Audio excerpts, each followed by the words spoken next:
Ikaragarri maite du musika, eta pasio hori lanbide bihurtzen asmatu du. Melomano eta sortzaile aktiboa da Mikel Untzurruntzaga.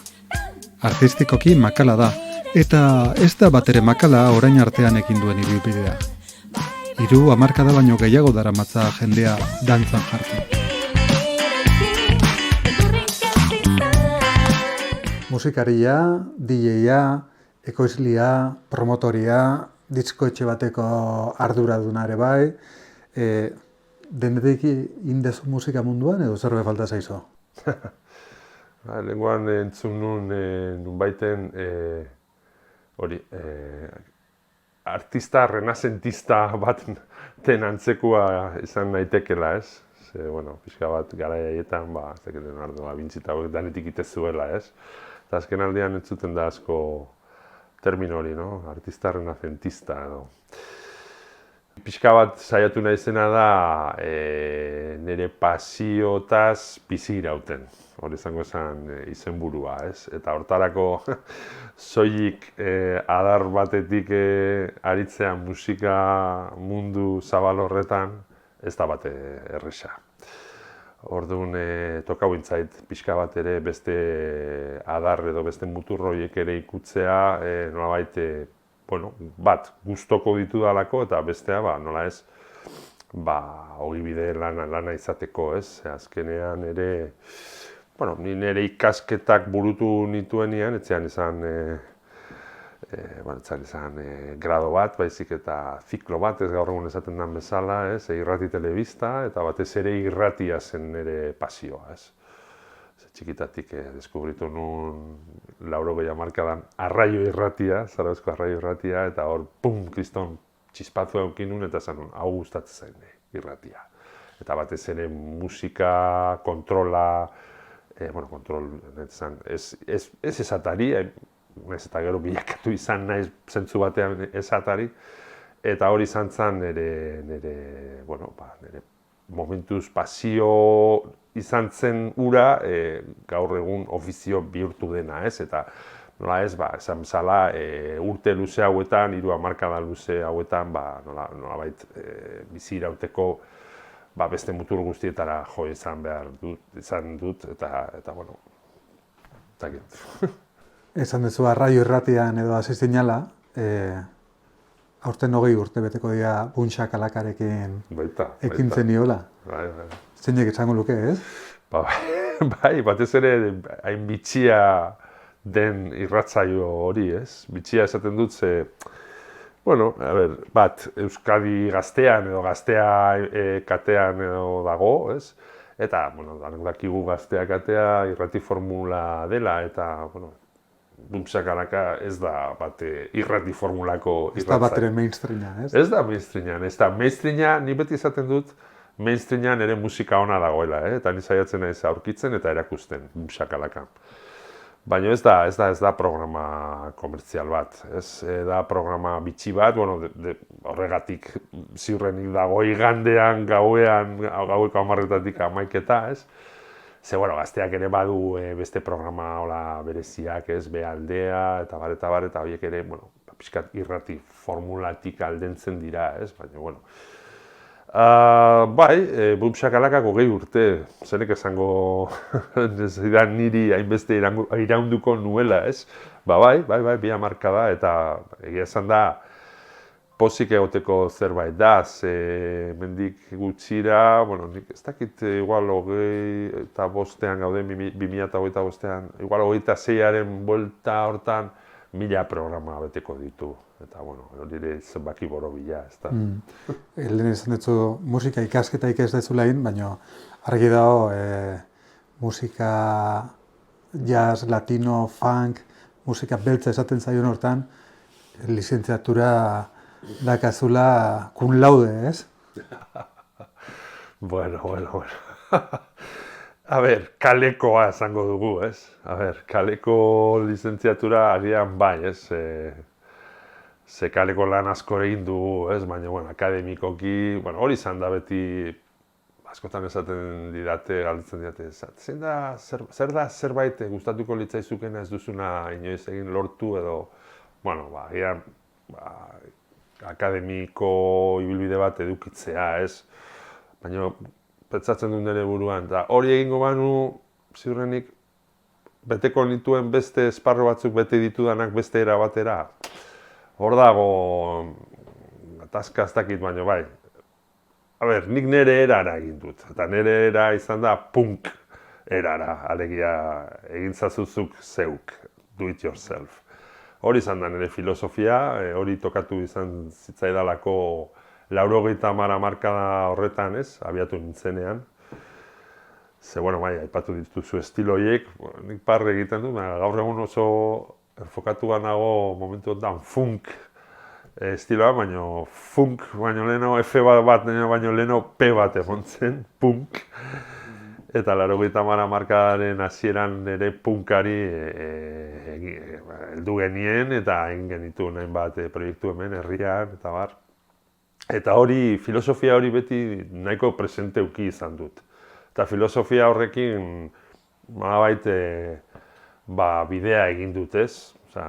Estiloak deskubritzen joan naiz, latinoa esan duzu, bai, latinoa izan zen batez ere bidai bat egin genuelako, Amaia nire bikotea eta biok 2001, bai, urtean hori da, Kubara, eta bertan bizitako esperientziak erabat txunditu egin ninduan, eta esan nuen, ostras, hemen kriston arribitsi bat dago, eta hau deskubritu nahi dut, eta hasi nintzen sakontzen nire bilduma haunditzen, musika estilo horietatik hildo horretatik jarraituz, eta pixkanaka gero musika sortzaile bezala bilakatu nintzenean, ere esan, zergaitik ez egin saiakera bat eta estilo honetatik jun eta saiatu sortzen abestiak. Beti elektronika edo elektronikaren egitura horrekin, ez? Esaten dugunean elektronika, hor daude instrumento nolanahikoak nik erabiltzen ditudanak beti danik dela samplerra, ez? Samplerra jakingo duzu dela aparatu bat, non zuk iturri ezberdina sonoroak grabatzen dituzu eta moldatzen dituzu zure erara gero nolabaiteko collage abestiak egiteko, ez? Eta hori izan da ere bai beste era bat nik sortzeko.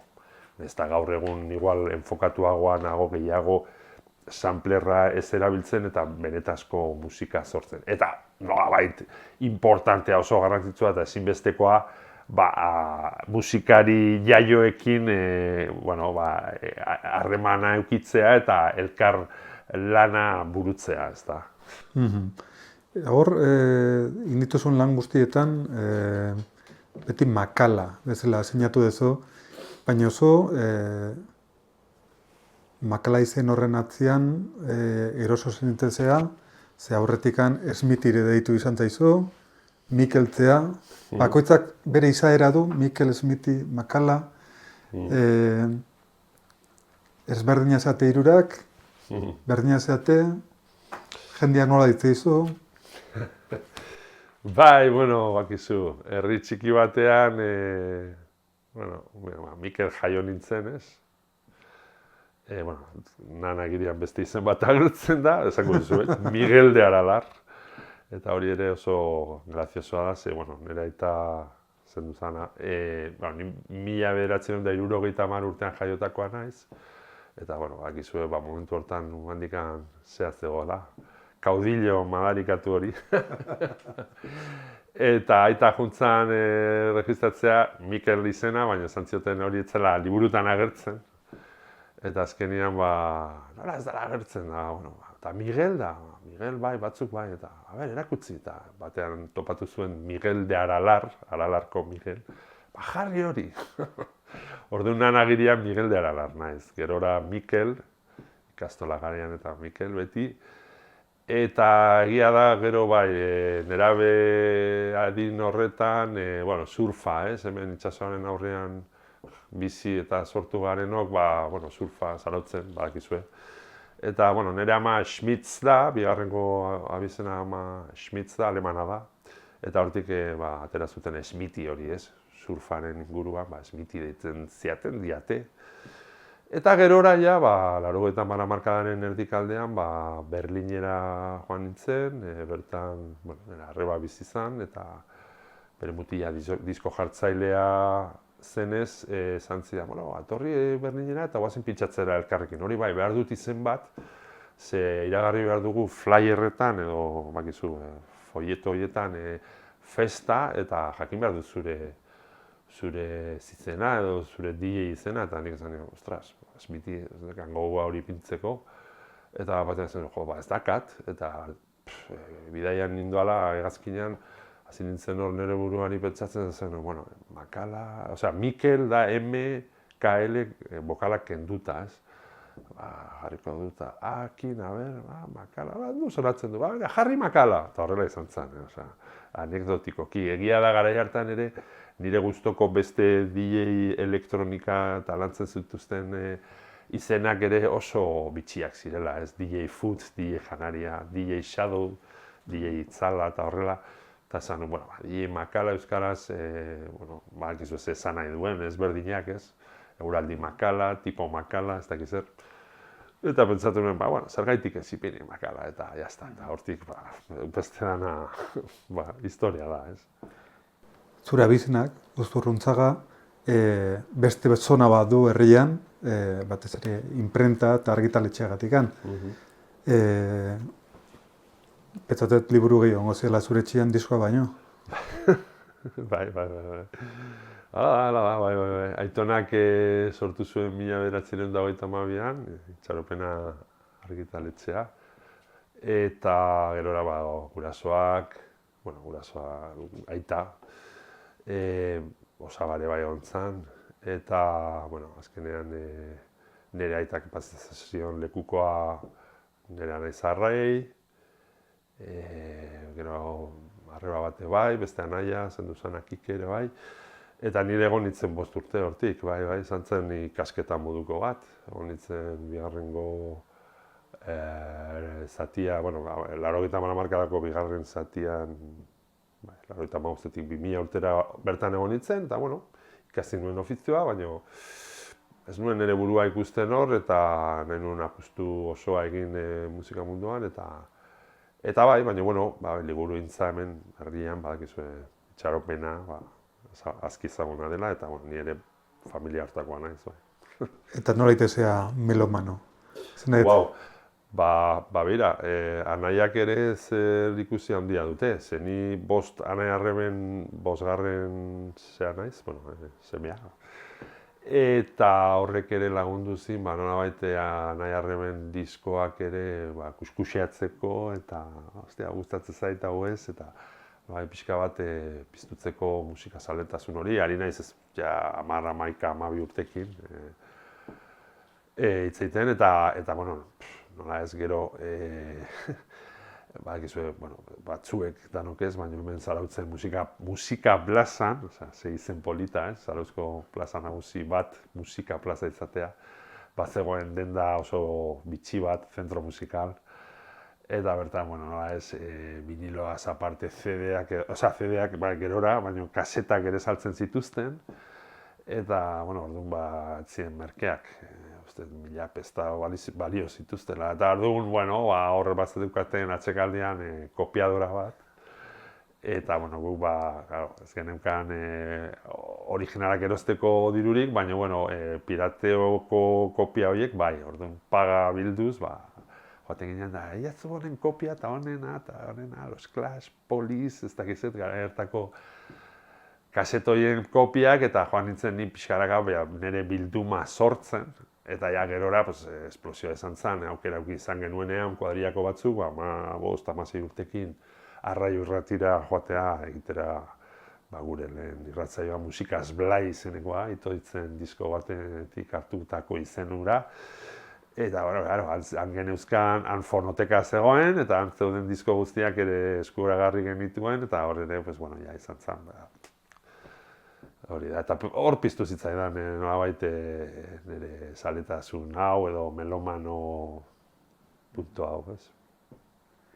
Eta zein izan zen, ez dakit, disko, kasete edo kontzertua esan zenuna, osea, apiñon fijo, ez, musikakin nijoa, hemendik aurrera. Disko bat bakarrik ezin dut aipatu. egia da garai haietan, bueno, pentsa, hauan jende denak erreibindikatzen da, aldarrikatzen du, ez? Jode, eske 80 hamarkada izan zen honena eta ez da errepikatu, ez? Los 80s famosos. Ba, justo bete-betean tokatu zitzaidan niri bizi izatea hamarkada hura, ez? Eta orduan, joder, pues imaginatu zenbat talde, zenbat diska eta bueno, entzun genituen garai hartan, ez? Bueno, lehen aipatu dizut, entzako garai hartan, The Clash izan ziren oso importanteak, nahiz eta ez nuen sakondu gehiegi, Sandinista diskotik abiatu nintzen, hori goratzen dut erosi nuela, viniloan, beranduago. Bueno, The Cure, de bai, garai haietan, arreba batekin joan nintzen belodromora ikustera, uste eta 6-7 urtekin, lehenkoan topatu nuen interneten sarrera bat batek igo zuela, eta hostiaz, nionta joan nintzena. 86an izan zala, The Cure belodromoan jo zuela, eta ni 16 urtekin joan nintzen arreba batekin. Eta gura ere esperientzi zinbestekoa izan zen, no? Ostia. Eta baita ere goatzen naiz, bueno, The Police asko gustatzen zitzaidan, ez? Hor reggaea eta popa eta nazten zuten. Eta ere bai egin nuen aukera beste nahi batekin juteko, justo Police amaitu eta gero Sting abeslariak egin zuen lehen bira hortan, Donostin ere jo zuela. Zorion handikoak izan ginen garai hartan, ze kontzertu pila bat egiten ziren, ez bakarrik belodromoan, polikiroldegian baita, noetan, eta sekulako artista eta talde interesgarri eta oso ospetsuak etortzen ziren, eta, bueno, sorte eduki genuen ikusteko beranduago